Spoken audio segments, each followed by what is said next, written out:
प्यारे बच्चों, mathematics classes के अंतर्गत आज हम कंपाउंड एंगल ट्रिग्नोमेट्री के फार्मूलों तथा उनकी रूपांतरण सीखेंगे। क्लास 11th के साथ साथ क्लास 12th और कंपटीशन एग्ज़ाम के लिए भी ये फार्मूले बहुत ही महत्वपूर्ण हैं। इन फार्मूलों के से कंपटीशन एग्ज़ाम में क्वेश्चन आते ही है, साथ ही क्लास 11th और 12th में भी इन फार्मूलों के आधार पर सवाल आते हैं। आइए इन फार्मूलों को हम समझते हैं। Formula of compound angles trigonometry, यौगिक कोणों के त्रिकोणमितीय सूत्र। क्लास 10th में हमने वर्ग समीकरण तक हमने पढ़ा था। उसके बाद क्लास 11th में आपके यौगिक कोणों के त्रिकोणमितीय सूत्र आते हैं, जिसके अंतर्गत योग सूत्र और व्यवकलन सूत्र यानी कि प्लस वाले और माइनस वाले जो फार्मूले हैं वो हम सबसे पहले पढ़ते हैं, जिनको हमें याद भी रखना है।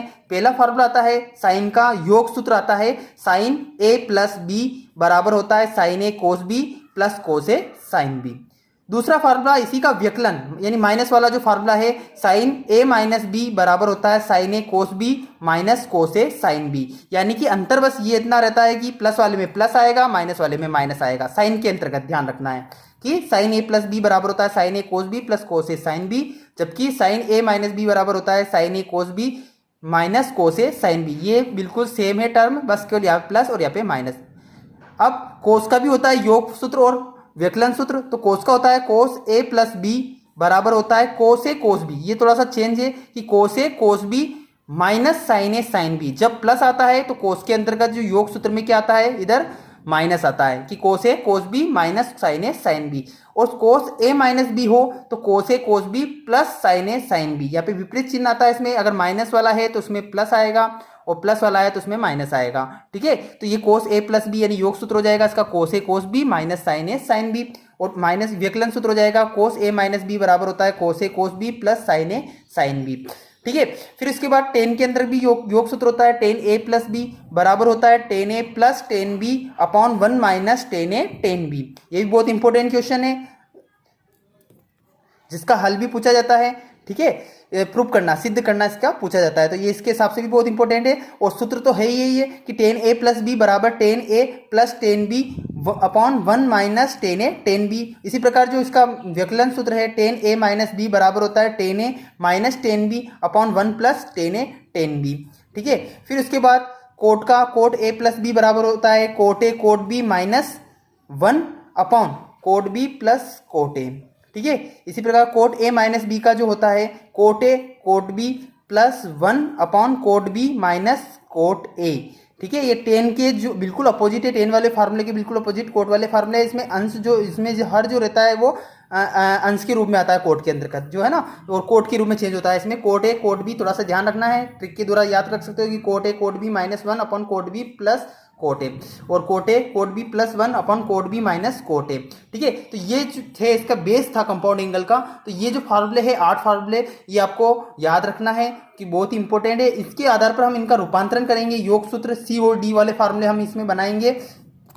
ये ए और बी वाले फार्मूले थे, ए प्लस बी ए माइनस बी वाले फार्मूले यानी योग और सूत्र और व्यवकलन सूत्र थे। अब हम सी और डी वाले यानी गुणनफल वाले फार्मूले हम बनाते हैं। इनसे इन्हीं फार्मूलों का यूज करके हम गुणनफल वाले फार्मूले हम बनाएंगे। इसके बाद गुणनफलों और योगफलों का पारस्परिक रूपांतरण हम पढ़ेंगे, है ना, transformation of product and sums. तो गुणनफलों का योग और अंतर में रूपांतरण यानी दो थीटाओं का गुणनफल का हम क्या करना है, हमें योग और अंतर के रूप में इसको रूपांतरित करना है। बहुत ही सिंपल है कि हमने जो दोनों साइन वाले फार्मूले लिए थे, सबसे पहले हम दोनों साइन वाले फार्मूले से हम गुणनफलों को योग और अंतर में व्यक्त करेंगे। तो जो पहला होता है हम जानते हैं कि साइन ए प्लस बी बराबर होता है साइन ए कोस बी प्लस कोस ए साइन बी। इसको इक्वेशन फर्स्ट दे देंगे। और दूसरा जो कंपाउंड एंगल का हमने योग और व्यवकलन सूत्र हमने पढ़ा था, व्यवकलन सूत्र था दूसरा वाला साइन का, तो साइन ए माइनस बी बराबर होता है साइन ए कोस बी माइनस कोस ए साइन बी। इसको दे देंगे समीकरण नंबर 2। अब समीकरण नंबर 1 है, समीकरण नंबर 2 है, तो समीकरण नंबर 1 और समीकरण नंबर 2 को हम क्या करते हैं, इन दोनों को हम जोड़ते हैं इनको। तो देखो एलएचएस पक्ष एक तरफ जुड़ेंगे, आरएचएस पक्ष एक तरफ जुड़ेंगे। तो साइन ए प्लस बी, ये साइन ए प्लस बी प्लस साइन ए माइनस बी, तो साइन ए माइनस बी LHS पक्ष दोनों की जुड़ गए, यहाँ पे प्लस लगा दिया हमने बराबर। अब यहाँ पे देखो कोस ए साइन बी और कोस ए साइन बी, इसका चिन्ह प्लस है, इसका चिन्ह माइनस है। जब इन दोनों को हम आपस में जोड़ेंगे तो ये विपरीत चिन्ह होने से दोनों क्या हो जाएंगे, घट जाएंगे, तो इससे ये कट जाएगा। ठीक है, तो साइन ए कोस बी, साइन ए कोस बी, जब इन दोनों को हम जोड़ेंगे तो 2 साइन ए कोस बी हो जाएगा, 2 साइन ए कोस बी। यानी समीकरण नंबर 1 और समीकरण नंबर 2 को जब हमने जोड़ा तो ये विपरीत चिन्ह होने समान पद थे और विपरीत चिन्ह होने से ये दोनों कट गए, बचे क्या, इन दोनों को जोड़ा तो क्या गया, दोनों एक जैसे पद थे, इसलिए 2 साइन ए कोस बी हो गया। यानी हमारे पास फार्मूला, एक नया फार्मूला बनता है, 2 साइन ए कोस बी बराबर होता है साइन ए प्लस बी प्लस साइन ए माइनस बी। ये एक नया फार्मूला हमें प्राप्त होता है, 2 साइन ए कोस बी बराबर साइन ए प्लस बी प्लस साइन ए माइनस बी। यानी गुणनफल, दोनों जो थीटा है उनका गुणनफल को हमने किसमें व्यक्त किया, योग और व्यकलन में हमने इसका रूपांतरण किया, यानी योग और अंतर में हमने इसका रूपांतरण किया, गुणनफल। और इसी प्रकार अगर हम इन दोनों इक्वेशनों को माइनस करते हैं तो एक और नया फार्मूला हमें प्राप्त होता है। इक्वेशन फर्स्ट और इक्वेशन सेकंड को जब हम माइनस करेंगे, इक्वेशन फर्स्ट और माइनस इक्वेशन सेकंड, तो LHS पक्ष एक तरफ माइनस होंगे, तो LHS पक्ष एक तरफ माइनस किया हमने साइन ए प्लस बी, इसमें से क्या माइनस कर लिया हमने, साइन ए माइनस बी, ये साइन ए माइनस बी बराबर। इसी प्रकार देखो यहाँ पे हम क्या करेंगे, माइनस करते हैं, हमने विलोपन विधि पढ़ रखी है, जब इक्वेशन फर्स्ट से इक्वेशन सेकंड घटाएंगे तो क्या होगा, सेकंड वाली इक्वेशन के चिन्ह चेंज होंगे, है ना। तो यहाँ पे चिन्ह चेंज होंगे तो साइन ए कोस बी ये माइनस में हो जाएगा और ये जो माइनस वाला ये किसमें हो जाएगा, प्लस में हो जाएगा। तो ये माइनस में होगा, जब ये माइनस में होगा, यहाँ पे माइनस में होगा तो ये इससे ये कट जाएगा, दोनों कट जाएंगे। ठीक है, और ये प्लस में हो जाएगा तो ये कोसे साइन बी, कोसे साइन बी, ये दोनों प्लस में हो जाएंगे तो क्या हो जाएंगे, साइन 2 कोसे साइन बी हो जाएगा, 2 कोसे साइन बी। ठीक है, तो इस प्रकार हमें एक और नया फार्मूला प्राप्त होता है कि 2 कोसे साइन बी, 2 कोसे, जब कोस ए आगे आता है और साइन बी पीछे आता है तो यहाँ पे माइनस आ जाता है। जब साइन ए कोस बी आता है, 2 साइन ए कोस बी, यानी ए पहले आता है, बी साइन, मतलब साइन ए पहले आता है, कोस बी माइनस बाद में आता है, तो साइन ए प्लस बी प्लस साइन ए माइनस बी होता है, जबकि 2 कोस ए पहले आता है और साइन बी बाद में आता है। ठीक है, तो यहाँ पे साइन ए प्लस बी माइनस साइन ए माइनस बी, तो एक और ये नया फार्मूला हमें प्राप्त होता है। तो ये फार्मूले आपको बनाना आना चाहिए, जब बनाना आ जाएंगे ये फार्मूले तो ऑटोमेटिक आपको ये फार्मूले याद रहेंगे। ठीक है, इसी प्रकार हमने यहाँ पे साइन के फार्मूले का योग और अंतर के रूप में व्यक्त किया। अब हम क्या करेंगे, कोस वाले जो फार्मूले थे उनके गुणनफलों को हम योग और अंतर में व्यक्त करेंगे। तो पुनः हम जानते हैं कि जो कोस वाले जो फार्मूले हमने, यौगिक फार्मूले हमने लिखे थे फर्स्ट में कि कोस ए प्लस बी बराबर होता है कोस ए कोस बी माइनस साइन ए साइन बी, और कोस ए माइनस बी बराबर लिखा था हमने कोस ए कोस बी प्लस साइन ए साइन बी।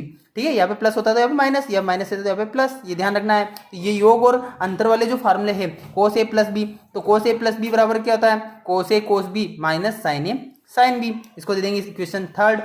फिर कोस ए माइनस बी का क्या होता है, कोस ए कोस बी प्लस साइन ए साइन बी, ये इसको इक्वेशन हमने फोर्थ दे दिया। तो दोनों फार्मूले हमने लिए, अब इन दोनों फार्मूलों को हम क्या करते हैं, जोड़ते हैं, इक्वेशन थर्ड और इक्वेशन 4 हम दोनों को जोड़ते हैं। तो LHS पक्ष की तरफ जुड़ेंगे तो कोस ए प्लस बी प्लस कोस ए माइनस बी बराबर क्या हो जाएगा, देखो यहाँ पे ये साइन ए साइन बी जोड़ रहे हैं हम, तो जोड़ने पे चिन्ह चेंज नहीं होते हैं ना, तो साइन ए साइन बी अपॉन यहाँ पे प्लस, ये माइनस में और ये साइन ए साइन बी प्लस में, तो ये दोनों तो कट गए। तो कोस ए कोस बी दोनों जुड़ेंगे तो क्या हो जाएगा, 2 कोस ए कोस बी हो जाएगा। यानी हमें जो फार्मूला प्राप्त होगा नया एक और फार्मूला, 2 कोस ए कोस बी बराबर क्या होगा, कोस ए प्लस बी प्लस कोस ए माइनस बी हमें प्राप्त हो जाएगा। ठीक है, तो इस तरह ये एक और नया फार्मूला हमें प्राप्त हो जाता है। ठीक है, अब इन्हीं इक्वेशनों को अगर हम घटाते हैं तो यहाँ पे भी को है ना, यहाँ पे एक और नया फार्मूला हमें प्राप्त होगा। तो घटाते हैं, देखो यहाँ पे, ठीक है, इक्वेशन थर्ड और इक्वेशन फोर्थ को घटाएंगे तो ये दोनों यहाँ पे माइनस में हो जाएगा, कोस ए प्लस बी माइनस कोस ए माइनस बी हो जाएगा। यहाँ पे चिन्ह चेंज होगा, ये प्लस वाला माइनस में हो जाएगा, ये है ना, ये प्लस है तो क्या हो जाएगा, यहाँ पे माइनस में हो जाएगा, ये माइनस है तो क्या हो जाएगा, सॉरी ये प्लस है तो क्या हो जाएगा, माइनस हो जाएगा। तो ये तो विपरीत चिन्ह होने से ये दोनों तो कट जाएंगे माइनस करने पर। ठीक है, अब इन दोनों को जो ऐड करेंगे, साइन ए साइन बी, और ये भी माइनस में है, साइन ए साइन बी ये भी माइनस में, तो दोनों क्या आ जाएंगे, दोनों जुड़ेंगे तो माइनस 2 साइन ए साइन बी हो जाएगा। तो देखो यहाँ पे again equation third and fourth को हमने क्या किया, माइनस किया, थर्ड में से फोर्थ को माइनस किया, तो कोस ए प्लस बी माइनस कोस ए माइनस बी ये आ गया, बराबर क्या आ जाएगा, माइनस 2 साइन ए साइन बी, जो भी हमने देखा था। तो यहाँ पे अगर माइनस को हम इधर ट्रांसलेट कर लेते हैं, यानी हम इस माइनस को इधर पक्षांतर कर लेते हैं, तो 2 साइन ए साइन बी इक्वल आ जाएगा हमारे पास माइनस कोस ए माइनस ए प्लस बी, और ये माइनस का मल्टीप्लाई इधर होगा, ये इसको इधर लेकर आ रहे हैं हम, LHS को इधर लेकर आ रहे हैं, RHS को इधर लेकर आ रहे हैं, तो ये 2 साइन ए साइन बी इधर आया तो किसमें आ गया, प्लस में, कोस ए प्लस बी इधर प्लस में था तो इधर किसमें आ गया, माइनस में, कोस ए माइनस बी इधर माइनस में था तो इधर किसमें आ गया, प्लस में आ गया। तो एक और नया फार्मूला हमें प्राप्त हो जाता है। ठीक है, अब ये तो थे गुणनफलों को योग और अंतर में हमने व्यक्त किया था। अब योग और अंतर का गुणनफलों में रूपांतरण करेंगे हम। ठीक है, गुणनफलों, योग और अंतर का गुणनफलों में रूपांतरण करेंगे। जो अभी हमें फार्मूले प्राप्त हुए थे उन्हीं फार्मूलों को हम वापस लेकर चलेंगे। तो हम जानते हैं कि देखो अभी हमने कौन कौन से फार्मूले निकाले थे। पहला फार्मूला निकाला था 2 sin a cos b बराबर sin a plus b plus sin a minus b। ठीक है, दूसरा फार्मूला हमने निकाला था 2 cos a sin b बराबर sin a plus b minus sin a minus b। इन्हीं दोनों फार्मूलों को अगर हम लेते हैं तो देखो यहाँ पे हम जानते हैं कि वापस इन्हीं दो फार्मूलों को हमने क्या करेंगे, योग और अंतर का गुणनफलों में व्यक्त करेंगे, यानी COD वाले फार्मूले बनाएंगे हम। कौन से फार्मूले बनाएंगे अब, COD वाले, यानी योग और अंतर का गुणनफलों में हम रूपांतरण करेंगे। तो हम जानते हैं कि 2 sin a cos b बराबर sin a plus b plus sin a minus b। ये इक्वेशन फर्स्ट, ये फर्स्ट वाला फार्मूला निकाला था हमने। 2 cos a sin b बराबर sin a plus b minus sin a minus b, इसको इक्वेशन सेकंड दे देंगे हम। अब देखो यहाँ पे थोड़ी देर के लिए हम इसको COD गुणनफलों के रूप में व्यक्त कर रहे हैं। तो गुणनफलों के रूप में व्यक्त कर रहे हैं तो हम यहाँ पे a और b को हम मानेंगे। तो a का मान तो हम ले लेते हैं c प्लस d अपॉन 2, योग और अंतर का गुणनफलों में हम रूपांतर कर रहे हैं। तो 2a बराबर क्या लेना हमें, c प्लस डी अपॉन 2, और b बराबर लेना हमें c माइनस डी अपॉन 2। यानी a को तो मानना है, इसमें हमें a के स्थान पर क्या रखना है, हमें c प्लस डी अपॉन 2। ये भी बहुत इंपॉर्टेंट है, इससे संबंधित कॉम्पिटिशन एग्जाम में सवाल आप पूछे जाते हैं ऑब्जेक्टिव टाइप के। ठीक है, तो ये इनका बहुत ध्यान से समझना है हमें कि यहाँ पे a के स्थान पर क्या मानेंगे हम, c प्लस डी अपॉन 2, और b के स्थान पर क्या मानेंगे, c माइनस डी अपॉन 2। तो देखो यहाँ पे a प्लस b के स्थान पर क्या लिखेंगे, यहाँ पे a प्लस b आ रहा है तो a प्लस b के स्थान पर क्या लिखेंगे हम, यहाँ पे a प्लस b बराबर a के स्थान पर c plus D upon 2, c plus D upon 2, plus b के स्थान पर रखेंगे हम c minus D upon 2, c minus D upon 2। तो हर दोनों का एक जैसा है तो 2 2 2 से हम आ गया समझ में। अब यहाँ पर d से d कट जाएगा तो c और c कितना आ जाएगा, 2c, 2 से 2 कट जाएगा तो क्या आ गया, c आ गया। ठीक है, ये प्लस वाला हो गया। इसी प्रकार a माइनस b वाला करेंगे तो c प्लस डी अपॉन 2 से c माइनस डी अपॉन 2 को हम माइनस करेंगे। तो यहाँ पे क्या होगा, एलएचएस ले लेंगे, एलसीएम ले लेंगे यहाँ पे 2 2 से में 2, और यहाँ पे देखो माइनस का मल्टीप्लाई जब होगा तो c माइनस में हो जाएगा, d प्लस में हो जाएगा, c से c कट जाएगा और d कितना जाएगा, 2d अपॉन 2 आ जाएगा, 2 से 2 कट गया यानी d आ गया। ठीक है, तो a प्लस b बराबर आ जाएगा c, a माइनस b बराबर क्या आ जाएगा, d आ जाएगा। तो इन्हीं ये दोनों जो हमने माना था ये हम इक्वेशन फर्स्ट और इक्वेशन सेकंड में रखते हैं, तो एक नया फार्मूला में दो नए फार्मूले में प्राप्त होते हैं। कौन से, तो देखो यहाँ पे हम मान रख रहे हैं। पहली इक्वेशन फर्स्ट में रखेंगे हम, क्या रखना है हमें, a के स्थान पर c प्लस डी अपॉन 2 रखना है। तो देखो 2 साइन a के स्थान पर रख रहे हैं हम c प्लस डी अपॉन 2, ये रख दिया हमने। ठीक है, फिर b आ रहा है पे कोस b, तो कोस b के स्थान पर रखना है c माइनस डी अपॉन 2, तो c माइनस डी अपॉन 2। फिर यहाँ पे आ रहा साइन a प्लस b आ रहा, तो a प्लस b के स्थान पर क्या रखना है हमें, c, तो साइन c आ गया, प्लस a माइनस बी के स्थान पर क्या रखना है, d रखना है, तो साइन d आ गया। यानी हमें एक नया फार्मूला प्राप्त होता है 2 sine c plus D upon 2 cos c minus D upon 2 बराबर sine c plus sine d। यानी योग और अंतर का गुणनफलों में जो रूपांतरण था वो हमने निकाला है पे। ठीक है, 2 sine c plus D upon 2 cos c minus D upon 2, यानी sine c plus sine D, यानी गुणनफलों का योग के रूप में रूपांतरण है, योग का गुणनफलों में रूपांतरण हो गया, योग का जो है गुणनफलों में रूपांतरण हो गया। ठीक है, फिर इसी प्रकार इसके सेकंड वाले फार्मूले में अगर हम रखते हैं तो a के स्थान पर रखेंगे c plus D upon 2 sine c minus sine b के स्थान पर क्या रखेंगे, c माइनस डी अपॉन 2, और यहाँ पे a प्लस बी है तो साइन c, माइनस है तो माइनस, और a माइनस बी के स्थान पर d रखना है। तो इस तरह दो फार्मूले और हमें नए प्राप्त होते हैं, इनके ऊपर आज भी सवाल हमें एग्जाम में पूछे ही जाते हैं। तो ये फार्मूले भी आपको बनाना आना चाहिए, जब बनाना आ जाएगा ऑटोमेटिक तो आप फार्मूले आपको याद रहेंगे। ठीक है, तो अब देखो नेक्स्ट, इसी प्रकार ये तो साइन की से हमने बनाए थे दो फार्मूले, अब इसी प्रकार कोस से भी हम बना सकते हैं, योग और अंतर का गुणनफलों में रूपांतरण कर सकते हैं। ठीक है, तो वो कर लेते हैं। देखो पुनः हम जानते हैं कि हमने कोस के भी बनाए थे, 2 कोस ए कोस बी बराबर आया था कोस ए प्लस बी प्लस कोस ए माइनस बी, समीकरण नंबर 3 ये आई थी, पहले हमने निकाला था। तो साइन ए साइन बी बराबर माइनस कोस ए प्लस बी प्लस कोस ए माइनस बी, समीकरण नंबर 4। ठीक है, अब इन दोनों से हमें यहाँ पे वापस वो वही करना है हमें कि a बराबर क्या रखना है, c प्लस डी अपॉन 2 रखना है, और b बराबर क्या रखना है, c माइनस डी अपॉन 2 रखना है। ठीक है, तो a प्लस बी बराबर क्या जाएगा, a के स्थान पर रखेंगे c प्लस डी अपॉन 2 और b के स्थान पर रखेंगे c माइनस डी अपॉन 2। तो यहाँ पे एलसीएम लेंगे हम, तो यहाँ पे 2 आएगा, d से d कट गया, c और c कितना आ गया, 2c अपॉन 2, 2 से 2 कट जाएगा, c आ जाएगा। ठीक है, a माइनस बी यानी दोनों को घटाएंगे हम, तो यहाँ पे एलसीएम लेंगे 2 और d से d तो कट जाएगा और c माइनस होगा, c से c कट जाएगा, d और d कितना जाएगा, 2d अपॉन 2 आ जाएगा, d आ जाएगा। वैसे मानना जैसे हमने पहले माने थे साइन वाले फार्मूले में। तो इक्वेशन 3 और 4 में ये वैल्यू रख देते हैं हम। तो देखो यहाँ पे सबसे पहले क्या आ रहा है, 2 कोस a आ रहा है, 2 कोस a आ रहा है, तो a के स्थान पे क्या रखना, 2 cos c plus D upon 2। ठीक है, कोस b आ रहा है, b के स्थान पे क्या रखना है, c माइनस डी अपॉन 2 बराबर a प्लस b के स्थान पर c cos c plus a minus b के स्थान पर d, तो कोस d। ठीक है, इसी प्रकार जो सेकंड वाला है 2 साइन a के स्थान पर क्या रखना है, तो c प्लस डी अपॉन 2। ठीक है, c प्लस डी अपॉन 2 आ गया। ठीक है। साइन बी के स्थान पर क्या रखना है, सी माइनस डी अपॉन टू लिखना है, बराबर माइनस कोस और ए प्लस बी के स्थान पर सी और ए माइनस बी के स्थान पर डी रख दिया। तो इस तरह हमें दो और नए फार्मूले प्राप्त होते हैं। ठीक है, तो ये बहुत ही इंपॉर्टेंट फार्मूले हैं, ये आपको बनाना आना चाहिए। फिर इसके बाद अब आते हैं कोण 2a की त्रिकोणमितीय सूत्र, है ना, डबल एंगल फार्मूले, जिन्हें डबल एंगल फार्मूले बोला जाता है। ये भी बहुत इंपॉर्टेंट क्वेश्चन फार्मूले है। तो ये भी क्लास 11th में हमने इनका यूज करना तो हमने सीखा ही था। तो क्लास 11th के साथ साथ 12th के लिए भी इंपॉर्टेंट है कि इनका यूज हम समाकलन अवकलन में भी करेंगे। तो ये बहुत इंपॉर्टेंट फार्मूले है, कोण 2a के त्रिकोणमितीय सूत्र यानी डबल एंगल फार्मूले जिन्हें बोला जाता है। हम जानते हैं कि साइन, देखो साइन a प्लस बी वाला फार्मूले से स्टार्ट करेंगे हम, यौगिक फार्मूला जो योग वाला फार्मूला है, साइन a प्लस बी बराबर sine a cos B plus cos a sine B. ठीक है, अब देखो डबल एंगल वाला फार्मूला बनाना है, यहाँ पे साइन 2a वाला है ना, 2a वाले कोण 2a वाले फार्मूला बनाना है। तो a और b दोनों क्या होंगे, एक जैसे होंगे, तो a बराबर क्या कर देते हैं हम b, यानी इस फार्मूला में हमें a और b के स्थान पर a रख देते हैं। तो देखो यहाँ पे साइन a प्लस a बराबर साइन a कोस a, है ना, जहाँ पे भी b था वहां पे भी हमने a रख दिया, plus cos a sine a।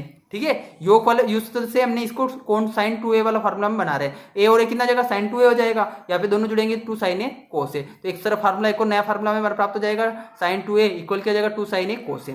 ठीक है, इसी प्रकार कोस a प्लस बी बराबर cos a cos B minus sine a sine B. ठीक है, तो यहाँ पे a बराबर क्या रखेंगे, b के स्थान पर भी a रखना है, तो कोस a प्लस a बराबर कोस a, जहाँ पे b है वहाँ पे भी a रख देंगे, cos a minus sine a sine a। तो a प्लस a क्या हो जाएगा 2a हो जाएगा, कोस 2a बराबर क्या जाएगा, कोस का कोस में मल्टीप्लाई करेंगे तो क्या जाएगा कोस स्क्वायर है, माइनस साइन का साइन में मल्टीप्लाई करेंगे साइन स्क्वायर है।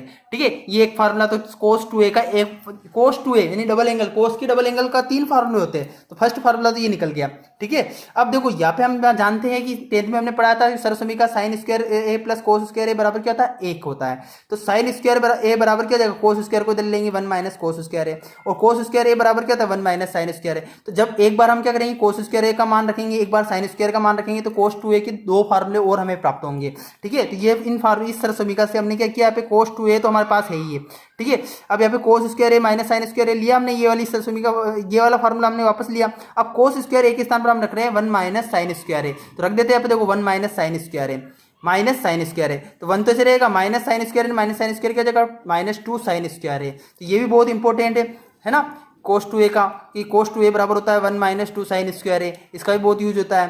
ठीक है, और कोस 2a वापस लेते हैं हम, cos square a minus sine square वाला फर्स्ट वाला फार्मूला लेते हैं। अब हम साइन स्क्वायर a के स्थान पर लिख रहे हैं 1 माइनस कोस स्क्वायर है, तो यहाँ पे देखो साइन स्क्वायर a के स्थान पर लिख दिया हमने 1 माइनस कोस स्क्वायर है। तो कोस स्क्वायर a तो ऐसे रहेगा, माइनस का मल्टीप्लाई करेंगे minus 1 minus minus plus cos square है, cos square and cos square दोनों प्लस में तो जुड़ जाएंगे, तो क्या जाएगा 2 कोस स्क्वायर है, और माइनस में क्या जाएगा 1 हो जाएगा। तो इस तरह ये भी बहुत इंपॉर्टेंट है। इस तरह कोस 2a के जो डबल एंगल फार्मूले है बहुत ही इंपॉर्टेंट है। इन डबल एंगल फार्मूलों को हम सिंगल एंगल फार्मूले में भी कन्वर्ट कर सकते हैं। इसी प्रकार हम हाफ एंगल वाले, जिनको हाफ एंगल वाले फार्मूले बोला जाता है, सिंगल एंगल वाला, है ना, 2a, तो इसको a में कन्वर्ट करने के लिए देखो 2a को अगर हम थीटा मान लेते हैं, तो a को क्या मानेंगे थीटा अपॉन 2। तो यहाँ पे अगर 2a के स्थान पर थीटा लिखेंगे, तो यहाँ पे a के स्थान पर क्या लिखेंगे थीटा अपॉन 2 रखेंगे, मतलब कि ये हाफ एंगल फार्मूले बन जाएंगे, है ना। तो डबल है, यहाँ पे डबल को सिंगल करेंगे तो यहाँ पे सिंगल को क्या हो जाएगा आधा हो जाएगा, ये ध्यान रखना है। ठीक है, यहाँ पे भी इसी प्रकार 2a है डबल है, तो डबल को अगर हम सिंगल करेंगे थीटा करेंगे इसको, तो यहाँ पे क्या a आराम, तो a क्या है सिंगल है, तो इसका हाफ हो जाएगा a/2 हो जाएगा, यानी यहाँ पे a लिखेंगे यहाँ पे a/2 हो जाएगा। इसी प्रकार यहाँ पे थीटा है, तो यहाँ पे थीटा/2 हो जाएगा। तो ये डबल एंगल से हम हाफ एंगल वाले फार्मूले भी हम बना सकते हैं।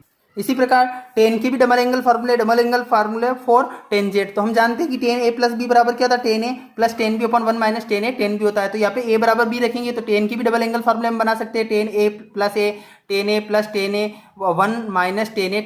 ठीक है, तो यहाँ पे ए प्लस ए क्या हो जाएगा 2a हो जाएगा, टेन ए और टेन ए कितना हो जाएगा 2 टेन ए हो जाएगा, 1 माइनस टेन का टेन में मल्टीप्लाई करेंगे टेन स्क्वायर ए आ जाएगा। तो ये एक और फार्मूला, ये टेन का डबल एंगल फार्मूला हमें प्राप्त हो गया। इसी प्रकार साइन 2a है, अगर साइन 2 है तो देखो उसको साइन का जो डबल एंगल फार्मूला उसको टेन के रूप में भी हम लिख सकते हैं, 2 साइन ए कोस ए, ये हमें प्राप्त हुआ था। ठीक है, तो हम इसके बटे में कुछ नहीं है तो एक मान सकते हैं, और एक वाली सरसमीका क्या होती है sign square A plus cos square है, तो इसके बटे में लिख सकते हैं हम sign square A plus cos square है। अब हम क्या करेंगे, अंश और हर में क्या करेंगे कोस स्क्वायर ए का भाग दे देंगे, अंश और एक हर में कोस ए का भाग देंगे, तो ऊपर कोस ए का भाग जब लगाओगे तो एक कोस से स्क्वायर कट जाएगा, तो यहाँ पे क्या आएगा 2 साइन अपॉन कोस ए आएगा, है ना। इसमें भाग दोगे आप अंश में, यानी यहाँ पे 2 साइन ए कोस ए में अगर आप कोस स्क्वायर ए का भाग लगाओगे तो ये कोस ए से स्क्वायर कट जाएगा, तो 2 साइन अपॉन कोस ए आ जाएगा। इसी प्रकार नीचे भी भाग लगाओगे sine square A upon cos square A plus cos square upon sine square है, तो ऊपर तो क्या आ जाएगा 2 साइन अपॉन कोस, साइन बटे कोस क्या होता है टेन ए होता है, और साइन स्क्वायर ए बटे कोस स्क्वायर क्या होता है टेन स्क्वायर है, और कोस से कोस स्क्वायर कट जाएगा तो क्या आ जाएगा 1। तो इस प्रकार टेन के रूप में कन्वर्ट हो जाएगा ये साइन का डबल एंगल फॉर्मूला 2 टेन ए 1 प्लस टेन स्क्वायर है। इसी प्रकार कोस 2a जो कोस का जो डबल एंगल फार्मूला है उसको भी हम 10 में कन्वर्ट कर सकते हैं। तो देखो यहाँ पे कोस स्क्वायर ए माइनस साइन स्क्वायर है, ये हमें प्राप्त हुआ था। Sign square A plus cos square बराबर क्या होता है 1 होता है, यानी इसके अपॉन में कुछ नहीं है, तो sine square cos square A plus sine square हम लिख सकते हैं। Sine square plus cos square समी का होती है, इसका मान क्या होता है 1 होता है, जबकि ऊपर तो क्या है cos square minus sign square है। अब क्या करेंगे अंश और हर में इसमें भी कोस स्क्वायर में भाग दे देंगे हम, तो ऊपर भी कोस स्क्वायर का कोस स्क्वायर में भाग लगेगा 1 हो जाएगा, तो ये पे 1 आ गया, माइनस साइन स्क्वायर में कोस स्क्वायर का भाग लगेगा तो साइन स्क्वायर बटे कोस स्क्वायर यानी क्या हो जाएगा टेन स्क्वायर हो जाएगा। फिर नीचे भी क्या हो जाएगा कोस स्क्वायर में कोस स्क्वायर का भाग लगेगा तो क्या हो जाएगा 1 हो जाएगा, प्लस साइन स्क्वायर में कोस स्क्वायर का भाग लगेगा तो क्या हो जाएगा टेन स्क्वायर हो जाएगा। तो इस प्रकार जो कोस 2a के मतलब का डबल एंगल फार्मूला 10 के रूप में हमें प्राप्त हो जाएगा। तो ये थे डबल एंगल वाले फार्मूले। इसी प्रकार तीन कोणों का त्रिकोणमितीय सूत्र भी आते हैं, कोण 3 के त्रिकोणमितीय सूत्र भी आते हैं जो हम नेक्स्ट वीडियो में पढ़ेंगे, और उसके साथ साथ और भी त्रिकोणमिति के बहुत सारे फार्मूले हैं। हम और भी त्रिकोणमिति के अंतर्गत 3a वाले साइन 36 डिग्री और साइन 18 डिग्री कोस 18 डिग्री और कोस 36 डिग्री फार्मूले अभी हम इनमें प्रूव करना या इनको बनाना हम सीखेंगे नेक्स्ट वीडियो में। बहुत फिलहाल के लिए आपको जो भी मैंने आज इस वीडियो में जितने भी फार्मूले हमने बताए उन्हें आपको कंप्लीट करना है, उन्हें बनाना सीखना है और याद भी करना है, ताकि आप सवालों में इनका प्रयोग कर सको। धन्यवाद।